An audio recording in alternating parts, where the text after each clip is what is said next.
दोस्तों नमस्कार, ये है मार्गदर्शन फॉर सिविल सर्विसेज। मैं अनुराग चौधरी। दोस्तों टीजीटी पीजीटी परीक्षा इतिहास के महत्वपूर्ण वन लाइनर प्रश्नों की श्रृंखला में प्रस्तुत है। मध्यकालीन भारत के इतिहास के अंतर्गत मुगल काल से संबंधित महत्वपूर्ण प्रश्नों का संकलन। इसमें आप मुगल कालीन प्रशासन, अर्थव्यवस्था तथा कला एवं साहित्य से संबंधित महत्वपूर्ण प्रश्नों को पढ़ेंगे। दोस्तों ये प्रश्न आपके आगामी टीजीटी पीजीटी परीक्षा के साथ LT grade, government inter college प्रवक्ता, गवर्नमेंट डिग्री कॉलेज, उच्चतर शिक्षा असिस्टेंट प्रोफेसर और केंद्रीय विद्यालय संगठन द्वारा आयोजित परीक्षाओं के लिए विशेष रूप से उपयोगी है। तो आइए शुरू करते हैं आज का वीडियो। मध्यकालीन भारत के अंतर्गत मुगल काल से संबंधित महत्वपूर्ण प्रश्न। दोस्तों मुगल कालीन प्रशासन एवं अर्थव्यवस्था के जो प्रश्न हैं उनको जानने से पहले आइए थोड़ा सा मुगल कालीन प्रशासन और अर्थव्यवस्था के बारे में जान लेते हैं। मुगल कालीन शासन व्यवस्था में मंत्रिपरिषद को विजारत कहा जाता था और दोस्तों बाबर के शासनकाल में वजीर पद काफ़ी महत्वपूर्ण था। सम्राट के बाद शासन के कार्यों को संचालित करने वाला सबसे महत्वपूर्ण अधिकारी वकील होता था, जिसके कर्तव्यों को अकबर ने दीवान, मीर बख्शी, सद्र, उस सद्र के और मीर समन में विभाजित किया था। इसके अलावा आप जान लीजिए दोस्तों, मीर बख्शी द्वारा सरखत नाम के पत्र पर हस्ताक्षर के बाद ही सेना को हर महीने वेतन मिल पाता था और जब कभी सद्र न्याय विभाग के प्रमुख का कार्य करता था तब उसे काजी कहा जाता था। सूचना और गुप्तचर विभाग का प्रधान दरोगा ए डाक चौकी कहलाता था और शरीयत के प्रतिकूल कार्य करने वाले को रोकना, आम जनता के दुष्चरित्रता से बचाने का कार्य मुहतसिब नामक अधिकारी करता था।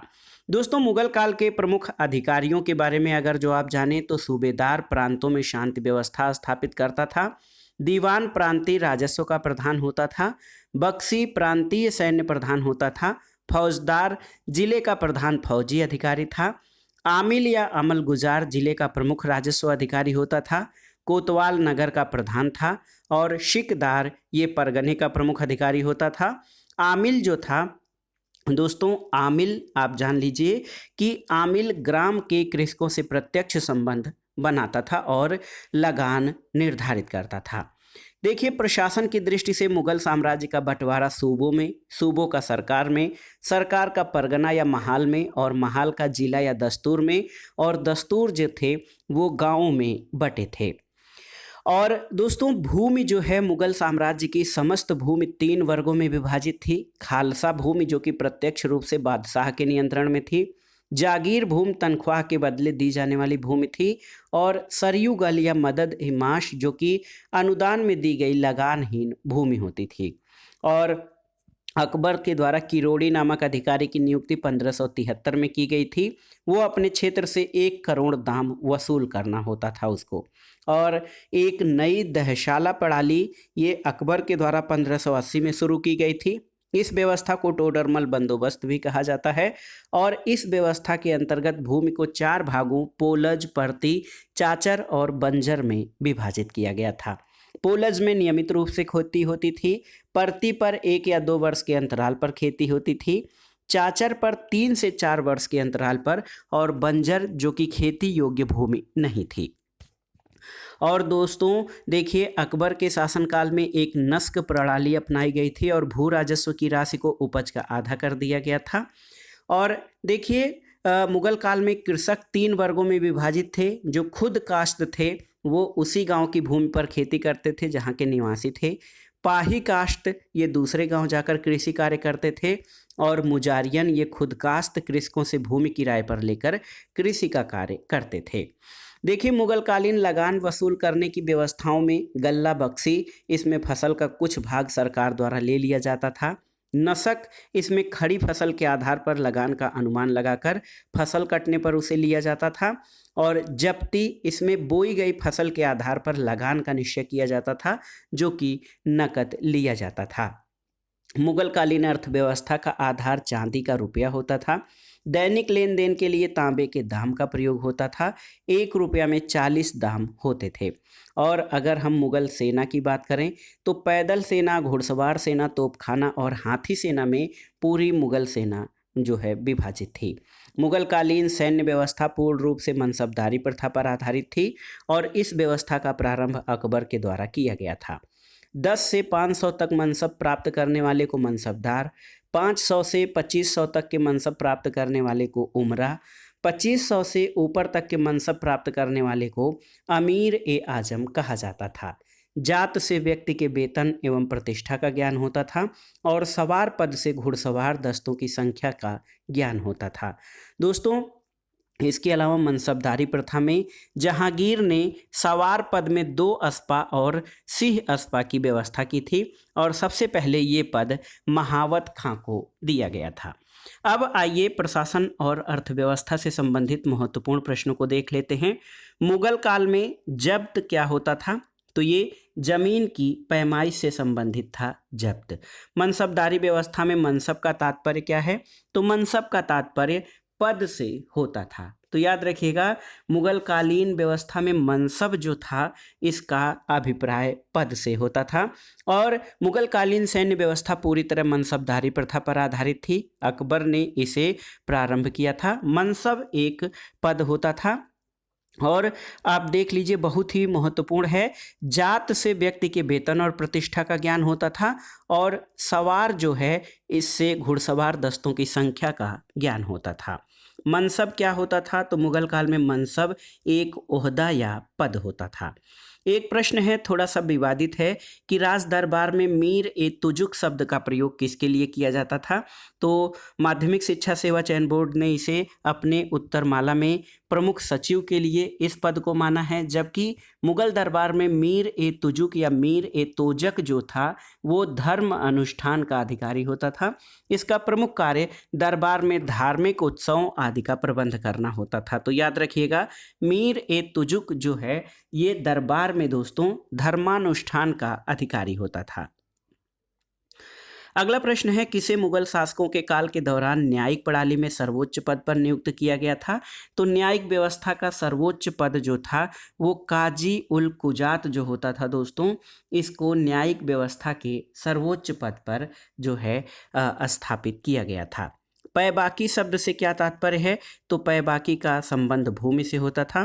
कौन सा अधिकारी इस्लामी कानून का संरक्षक होता था? तो ये था सद्र उस सुदूर, जो कि इस्लामी कानून का संरक्षक होता था। अगला प्रश्न है, जब्ती व्यवस्था के अंतर्गत सर्वाधिक उपजाऊ भूमि को किस रूप में वर्गीकृत किया गया था?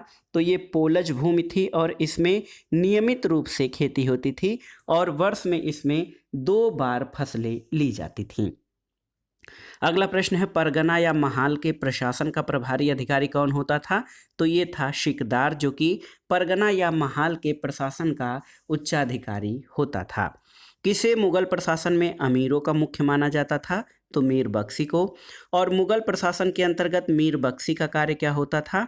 तो सैन्य प्रशासन का प्रबंधन और जो नियंत्रण था वो मीर बख्शी के पास होता था। याद रखिएगा, मुगल प्रशासन में मीर बख्शी जो था दोस्तों, ये आपका बहुत ही महत्वपूर्ण पद था। ये सैन्य प्रशासन का प्रमुख होता था।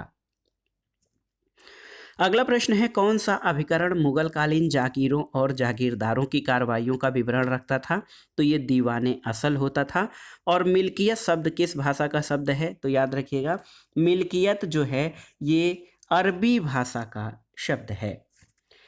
और आगे आइए देखते हैं दोस्तों, आगे का जो महत्वपूर्ण प्रश्न है। देखिए, मुगल शासन व्यवस्था के संबंध में सही कथन क्या है? तो याद रखिएगा, मुगल शासन व्यवस्था मुख्यतः सैनिक शासन था। यह एक केंद्रीभूत निरंकुशवाद या एक तंत्रवाद था और सम्राट द्वारा मंत्रियों से परामर्श लेना आवश्यक नहीं था, ये आप जान लीजिए। तो ये बहुत ही महत्वपूर्ण प्रश्न है। और मुगल प्रशासन जो है ये एक सैनिक शासन था और केंद्रीभूत निरंकुश तंत्र पर आधारित था। अगला प्रश्न है, मुगल सेना का नौसेनापति कौन होता था? तो नौसेनापति मीर ए बहर होता था। मुगल प्रांतीय प्रशासनिक व्यवस्था की पारस्परिक नियंत्रण और शक्ति संतुलन के अंतर्गत कौन अधिकारी सूबेदार के पद पर नियंत्रण रखता था? तो ये दीवान होता था। दीवान प्रांतीय राजस्व का प्रधान होता था और ये प्रांतों में शांति व्यवस्था या पारस्परिक नियंत्रण और शक्ति संतुलन के अंतर्गत दीवान जो होता था वो सूबेदार पर नियंत्रण रखता था। अगला प्रश्न है 500 से 2500 से कम की जात वाले मनसबदारों को क्या कहा जाता था? तो ये अमीर कहा जाता था। सद्र उस सुदूर मुगलों के अधीन किस विषय का मंत्री था? तो ये धर्म और परमार्थ कार्यों का मंत्री था सद्र उस सुदूर। अगले प्रश्न पर आते हैं दोस्तों, मुस्लिम कानून का प्रतिपादन करने के लिए उत्तरदायी कौन था? तो ये था मुफ्ती, जो कि मुस्लिम कानूनों का प्रतिपादन करने के लिए उत्तरदायी था। जरीब क्या होता था? तो जरीब एक भूमि मापक यंत्र होता था। अगला प्रश्न है, विश्व प्रसिद्ध कोहिनूर हीरे को किस खदान से प्राप्त किया गया था? तो ये गोलकुंडा के खदान से। और मुगल सेना के सैनिकों में कौन सर्वाधिक वेतनभोगी होता था? तो याद रखिएगा, अहदी सैनिक जो होते थे, ये मुगल सेना के सैनिकों में जो है सबसे अधिक वेतनभोगी होता था। ये बहुत ही महत्वपूर्ण प्रश्न है। अगला है कि मुगलों के शासनकाल में कौन सा शाही दस्तावेज नहीं था? तो खुतबा शाही दस्तावेज नहीं था। अगला प्रश्न है, मध्यकाल में चाचर भूमि का आशय किससे था? तो ऐसी भूमि चाचर कही जाती थी जिसमें 4 से 5 वर्ष तक कुछ भी न बोया गया हो।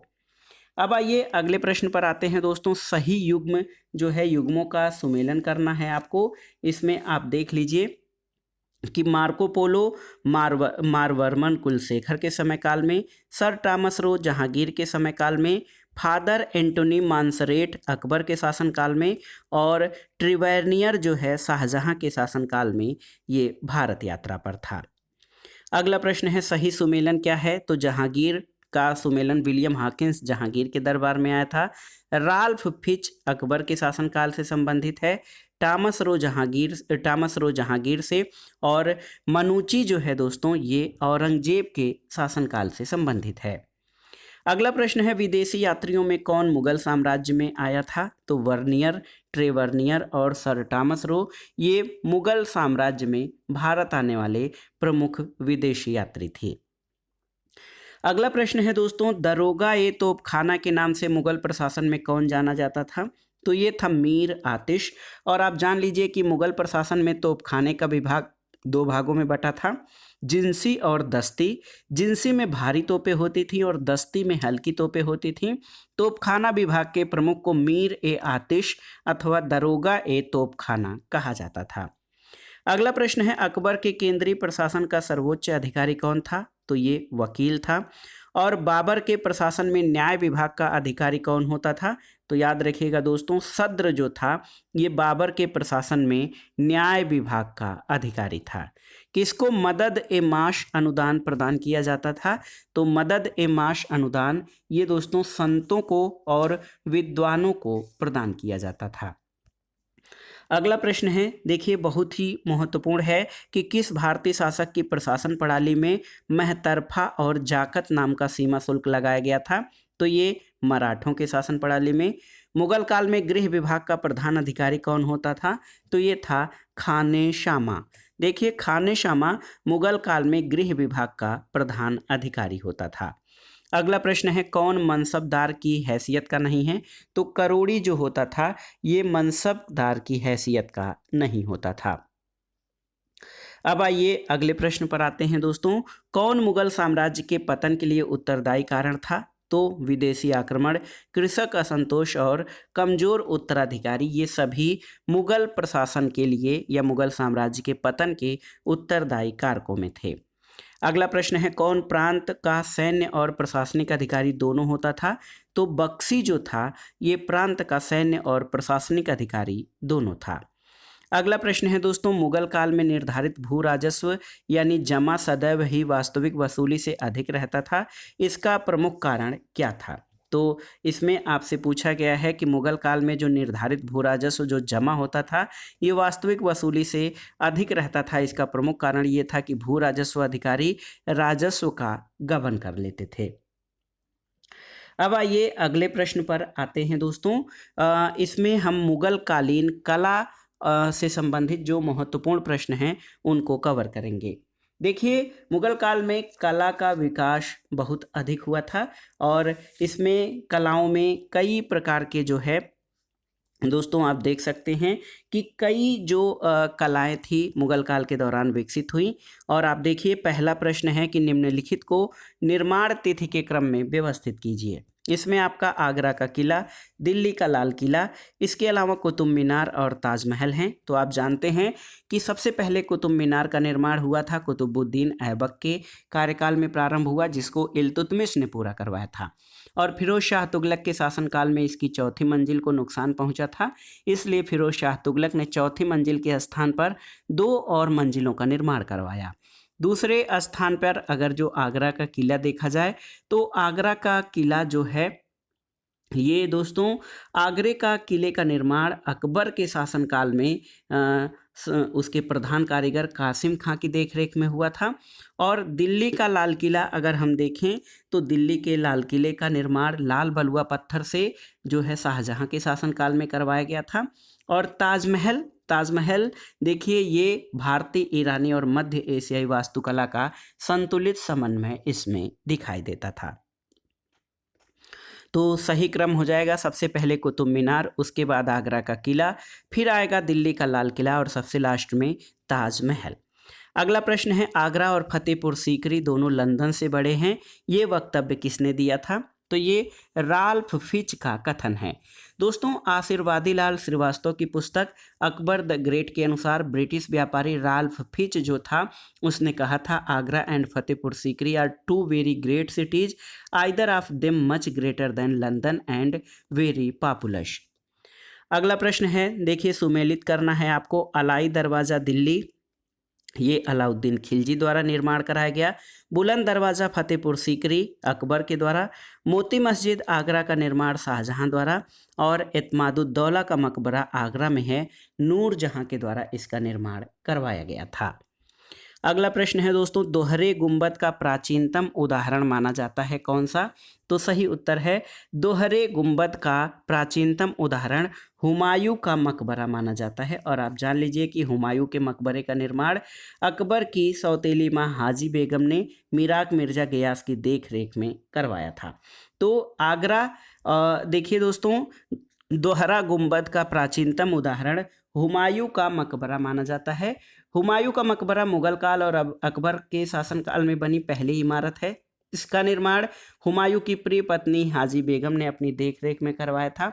और ये मकबरा भारतीय रूप में ईरानी शैली पर आधारित स्थापत्य कला का सुंदर उदाहरण है।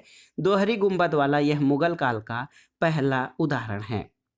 और पर्सी ब्राउन के अनुसार अगर जो देखा जाए, तो हुमायूं के मकबरे की नक्काशी फारसी शिल्पकार मिराक मिर्जा गियास ने तैयार किया था।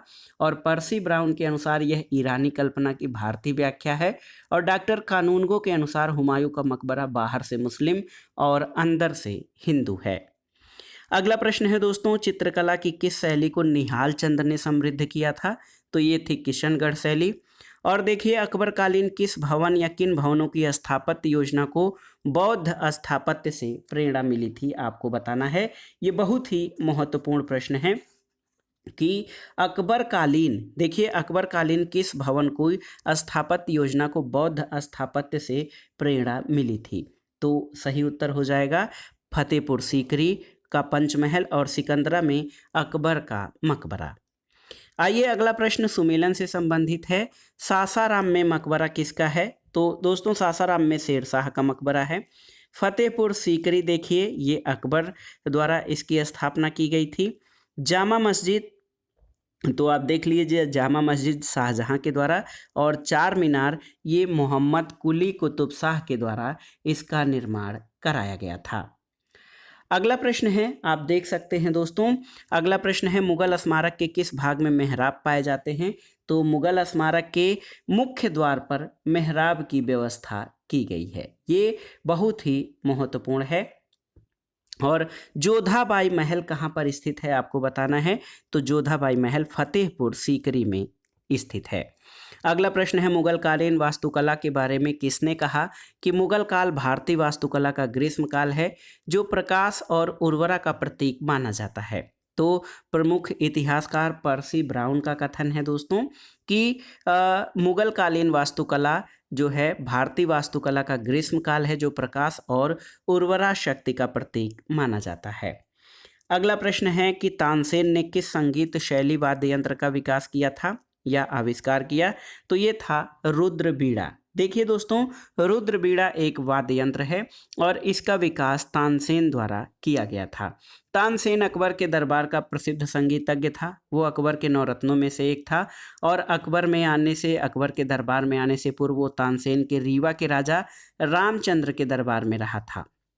अकबर ने उसे कंठाभरण बाड़ी विलास की उपाधि दी थी और उसके द्वारा सृजित रागों में मियाँ की तोड़ी, मियाँ की मल्हार, मियाँ की सारंग व दरबारी कन्हरा प्रमुख हैं। उसने रुद्र बीड़ा नामक वाद्य यंत्र का आविष्कार किया था और अपने अंतिम समय में तानसेन ने ग्वालियर के प्रमुख सूफी संत मोहम्मद गौस की शिष्यता ग्रहण की थी और मोहम्मद गौस से ही उसने ईरानी संगीत की शिक्षा प्राप्त की।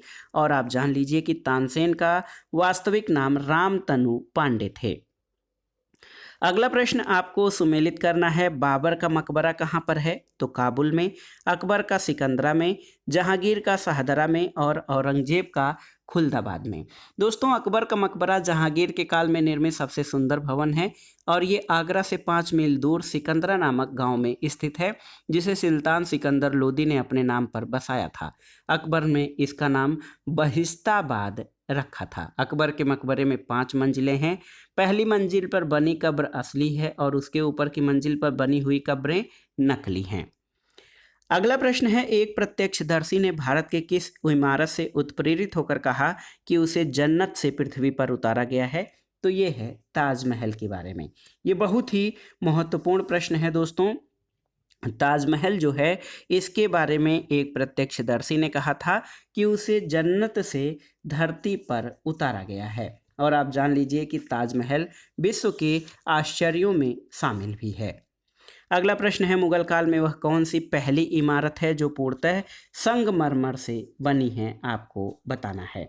तो सही उत्तर है दोस्तों, ये है एतमादुद्दौला का मकबरा और इसको नूरजहां ने 1622 से 1628 ईस्वी के मध्य अपने पिता की मृत्यु के बाद बनवाया था और ये आगरा में यमुना नदी के तट पर स्थित एक अत्यंत अलंकारिक इमारत है और मुख्य मकबरा श्वेत संगमरमर का है। इस मकबरे का अपना विशिष्ट स्थान है और ये पहली कृति है जो पूर्णतया संगमरमर में बनाई गई और इसमें गुदाई और संगमरमर के अलावा पित्रा का प्रयोग सजावट के लिए किया गया है। और पित्रा का प्रयोग दोस्तों, ये मुगल इमारतों में जहांगीर के शासनकाल में इसका प्रारंभ मिलता है। अब आइए आगे कला के बाद मुगल कालीन साहित्य से संबंधित जो महत्वपूर्ण प्रश्न हैं उन पर एक नज़र डाल लेते हैं। अमल ए सालेह, दोस्तों देखिए ये प्रश्न है, अमल ए सालेह पुस्तक के लेखक कौन हैं? तो ये मोहम्मद सालेह जो हैं, ये अमल ए सालेह पुस्तक के लेखक हैं। पादशाह नामा के लेखक मोहम्मद अमीन कजवीनी हैं। देखिए ये बहुत ही महत्वपूर्ण प्रश्न है दोस्तों कि पादशाह नामा पुस्तक के लेखक कौन हैं? तो इसके लेखक मोहम्मद अमीन कजवीनी हैं।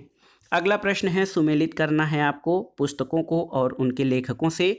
तबकात ए अकबरी, ये निजामुद्दीन बख्शी की पुस्तक है। तबकात ए नासरी मिन्हास उस सिराज की। तारीख़ फिरोज शाही का लेखन जियाउद्दीन बर्नी के द्वारा और तारीख़ अल्फी मुल्ला अहमद की कृति है। अगला प्रश्न है दोस्तों, राजकुमार दारा शिकोह ने किसका फारसी भाषा में अनुवाद करवाया? तो आप जान लीजिए कि राजकुमार दारा शिकोह द्वारा उपनिषदों का सिर्रे अकबर के नाम से फारसी भाषा में अनुवाद कराया गया था। अगला प्रश्न है, भीमसेन की नुक्शा ए दिलकुशा जानकारी का स्रोत है किसके? तो ये दक्षिण में मुगल गतिविधियों की जानकारी का स्रोत है नुक्शा ए दिलकुशा। अगला प्रश्न है दोस्तों, औरंगजेब के शासनकाल में महत्वपूर्ण ग्रंथ फुतुहाते आलमगीरी किसके द्वारा लिखा गया है? तो सही उत्तर है ये फुतुहाते आलमगीरी। दोस्तों ये बहुत ही महत्वपूर्ण पुस्तक है, ये ईश्वर दास के द्वारा लिखी गई है। अब आइए अगले प्रश्न पर आते हैं कि एक ग्रंथ है अनवर ए सुहेली, ये फारसी अनुवाद है किसका? तो पंचतंत्र, जो कि विश्व प्रसिद्ध ग्रंथ है पंचतंत्र, और इसका फारसी अनुवाद अनवर ए सुहेली है। अगला प्रश्न है, किसने पंचतंत्र का फारसी भाषा में अनुवाद किया था? तो अबुल फजल ने दोस्तों फारसी भाषा में पंचतंत्र का अनुवाद अनवर ए सुहेली के नाम से किया। कलीलाह और दिमना किस ग्रंथ का अरबी रूपांतर है? तो ये पंचतंत्र का। और देखिए दोस्तों, मुगल काल में कौन सा स्थान हिंदू शिक्षा का प्रमुख केंद्र था, ये आपको बताना है। तो सही उत्तर है नादिया। नादिया जो है ये मुगल काल में हिंदू शिक्षा का प्रमुख केंद्र था। अब आइए, मुगल काल में प्रचलित भाषाओं में एक रेखता थी। इस भाषा का लोकप्रिय प्रचलित नाम क्या है? तो उर्दू को रेखता कहा जाता है। सुप्रसिद्ध कृति तबकात ए अकबरी की रचना किसने की थी? तो याद रखिएगा, ख्वाजा निजामुद्दीन अहमद ने दोस्तों तबकात ए अकबरी की रचना की थी। अगला प्रश्न है, अकबरनामा किसकी किताब है? तो अकबरनामा अबुल फजल की किताब है और ये फारसी भाषा में लिखा गया है और इसके 3 भाग हैं। इसका तीसरा भाग आईने अकबरी है। दोस्तों, अबुल फजल द्वारा अकबरनामा 7 वर्षों में लिखा गया, 1590 से 1596 में, और ये पुस्तक 3 जिल्दों में बटी है। इसका आखिरी जिल्द आईने अकबरी है और ये पुस्तक अकबरकालीन शासन प्रणाली और मुगल आर्थिक जीवन का महत्वपूर्ण स्रोत है। और कुछ पुस्तकों में अकबरनामा पूर्ण करने का वर्ष 7 से अधिक भी 12 या 13 वर्ष बताया गया है। तीसरे भाग के 5वें हिस्से में सिर्फ 2 अध्याय हैं, जिनमें अकबर की कहावतें और अबुल की आत्मकथा है। अकबरनामा आप जानते हैं किस भाषा में लिखा गया है? तो ये फारसी भाषा में लिखा गया है। अकबरनामा का लेखक अबुल फजल है। आईने अकबरी क्या है? तो आप जानते हैं आईने अकबरी अकबर के साम्राज्य का सांख्यिकी दस्तावेज है और इसका जो अकबरनामा है इसके 3 भाग हैं। इसका तीसरा भाग आईने अकबरी है। अगला प्रश्न है, आईने अकबरी का लेखक कौन है? तो अबुल फजल है। अबुल फजल की रचनाओं के नाम क्या हैं? अकबरनामा और आईने अकबरी। तो ये अबुल फजल की रचनाओं के नाम हैं। अगला प्रश्न, सही सुमेलन करना है। देखिए दोस्तों, अबुल फजल की रचना है अकबरनामा, बदायूनी की मुंतखब उत तवारीख, बाबर की आत्मकथा है तुझके बाबरी और जहांगीर की रचना है तुझके जहांगीरी। अगला प्रश्न है, संस्कृत के विद्वानों की सहायता से दारा शिकोह द्वारा तैयार किए गए उपनिषदों के फारसी अनुवाद को किस नाम से जाना जाता है? तो सही उत्तर है, उपनिषदों का फारसी अनुवाद दोस्तों ये सिर्र ए अकबर यानी महान रहस्य के नाम से जाना जाता है। इसके अलावा कौन सा ग्रंथ दारा शिकोह की रचना है? तो सिर्र ए अकबर, मजमा अल बहरीन और समुद्र संगम ये दारा शिकोह की रचनाएं हैं। अगला प्रश्न है, मजमऊल बहरेन पुस्तक के लेखक कौन हैं? तो ये दारा शिकोह हैं। और किसने उपनिषदों को फारसी में अनुवादित कराने की पहल की थी? तो ये था दारा शिकोह। अगला प्रश्न है दोस्तों, दारा शिकोह के प्रश्रय में किस संस्कृत कृति का फारसी में अनुवाद हुआ था? तो उपनिषदों का, भगवत गीता का और योग वशिष्ठ का अनुवाद जो है फारसी भाषा में किया गया था। अगला प्रश्न है, तुहफतुल हिंद रचना किस विषय से संबंधित है? तो ये संगीत से संबंधित है। और एक प्रश्न देखिए, किसने रामायण का फारसी भाषा में अनुवाद किया था? तो अब्दुल कादिर बदायूनी ने दोस्तों ये रामायण का फारसी भाषा में अनुवाद किया था। एक प्रश्न आता है कि महाभारत का फारसी अनुवाद क्या है? तो ये है रज्मनामा। रज्मनामा महाभारत का फारसी अनुवाद है। और दोस्तों, अकबर के आदेश से महाभारत के विभिन्न भागों का रज्मनामा नाम से फारसी में अनुवाद नकीम खां, बदायूनी और फैजी आदि विभिन्न विद्वानों के सम्मिलित प्रयत्नों से किया गया। इसके अलावा बदायूनी ने रामायण का, फैजी ने लीलावती का और अबुल फजल ने कालिया दमन का फारसी में अनुवाद किया था। अगला प्रश्न है, मस्ताने मजाहिब जो अकबर के दीन इलाही की चर्चा करता है वो लेखक था? तो ये मोहसिन फानी। आलमगीर नामा का लेखक कौन था? तो मिर्ज़ा मोहम्मद काजिम आलमगीर नामा पुस्तक का लेखक था। किताबुल हिंद की रचना किसने की है? तो किताबुल हिंद अल बरूनी की कृति है। एक पुस्तक है, आपको बताना है कि ये किस भाषा में लिखी गई है? हस्त बिहिस्त। तो ये हस्त बिहिस्त पुस्तक फारसी भाषा में लिखी गई है। आपको जान लीजिए कि हस्त बिहिस्त पुस्तक ये फारसी भाषा में लिखी गई है। अगला प्रश्न है, मुंतखब उल तवारीख पुस्तक के लेखक कौन है? तो ये हैं अब्दुल कादिर बदायूनी। देखिए दोस्तों, अब्दुल कादिर बदायूनी ये मुंतखब उल तवारीख पुस्तक के लेखक हैं। अगला प्रश्न है, मुगल शहजादी जिसने दिल्ली में एक पुस्तकालय बैतुल उलूम की स्थापना की थी, तो ये थी जेबुन निसा।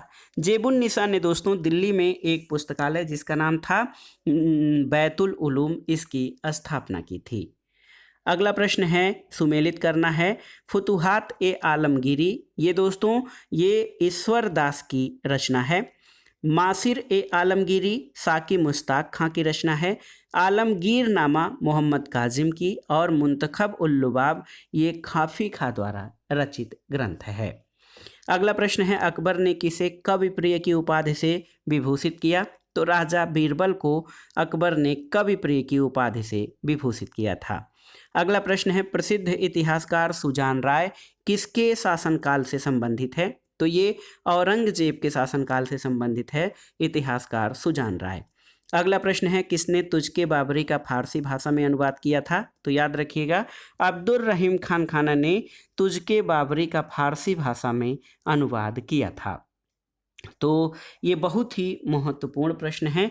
अगला प्रश्न है, औरंगजेब ने अपनी विजयों को लिपिबद्ध करने के लिए किस हिंदू इतिहासकार को खोजा था, तो सही उत्तर है ईश्वर दास नागर को।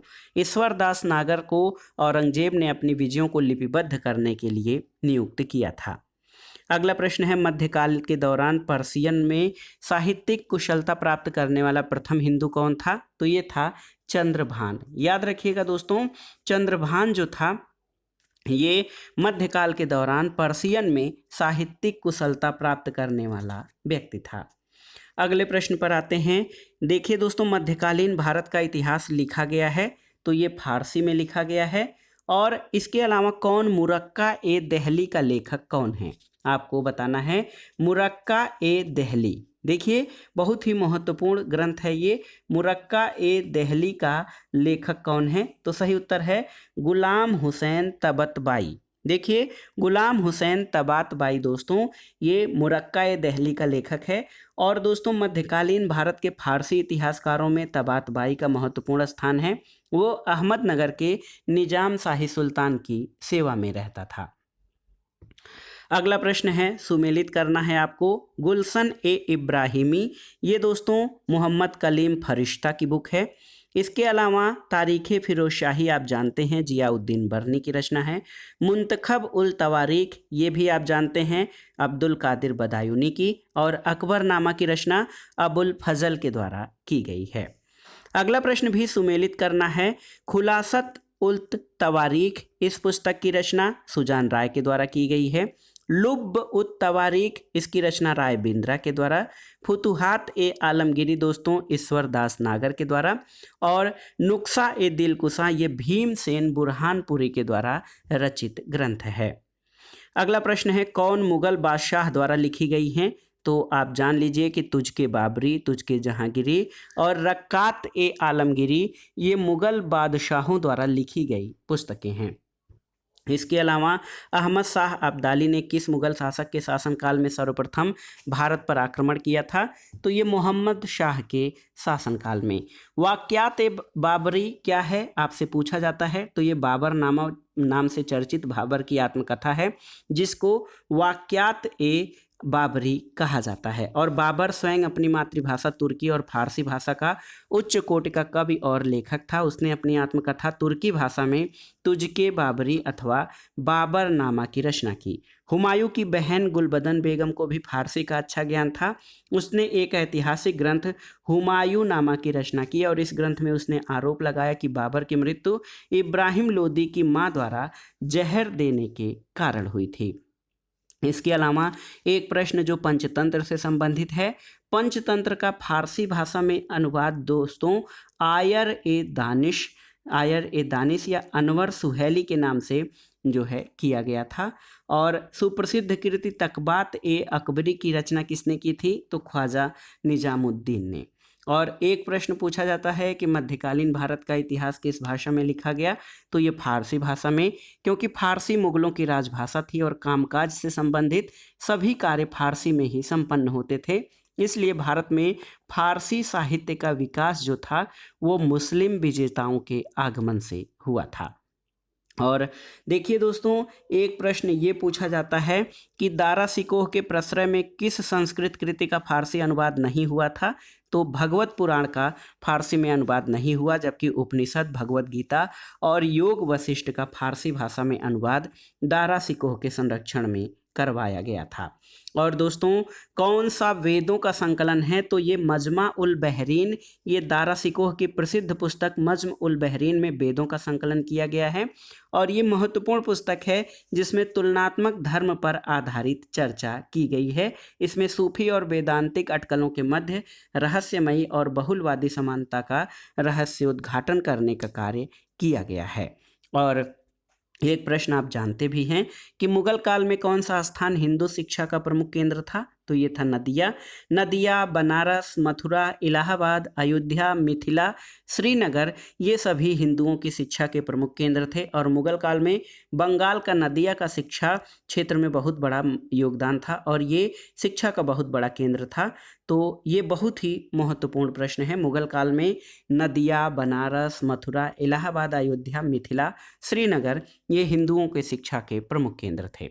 तो दोस्तों, आज की वीडियो में हमने TGT, PGT, LT grade, government inter college प्रवक्ता, गवर्नमेंट डिग्री कॉलेज और आगे, इससे आगे अगर जो हम विभिन्न परीक्षाओं के सामान्य अध्ययन की बात करें तो सामान्य अध्ययन के लिए भी ये मध्यकालीन भारत के इतिहास का ये खंड बहुत ही महत्वपूर्ण है। इसमें हमने मुगलकालीन प्रशासन, मुगलकालीन अर्थव्यवस्था और कला और साहित्य से संबंधित महत्वपूर्ण प्रश्नों को कवर किया। ये प्रश्न आपके आगामी विभिन्न परीक्षाओं के लिए बहुत ही उपयोगी और महत्वपूर्ण हैं। आप इन प्रश्नों को तैयार कर लीजिएगा। मध्यकालीन भारत यहीं पे समाप्त होता है। इसके बाद हम सबसे महत्वपूर्ण खंड, इतिहास के सबसे महत्वपूर्ण खंड, आधुनिक भारत के इतिहास से संबंधित महत्वपूर्ण प्रश्नों को कवर करेंगे। हमारे चैनल से जुड़े रहें, वीडियो को लाइक करें, शेयर करें और इस चैनल मार्गदर्शन फॉर सिविल सर्विसेज को सब्सक्राइब करें। वीडियो देखने के लिए धन्यवाद दोस्तों। नमस्कार।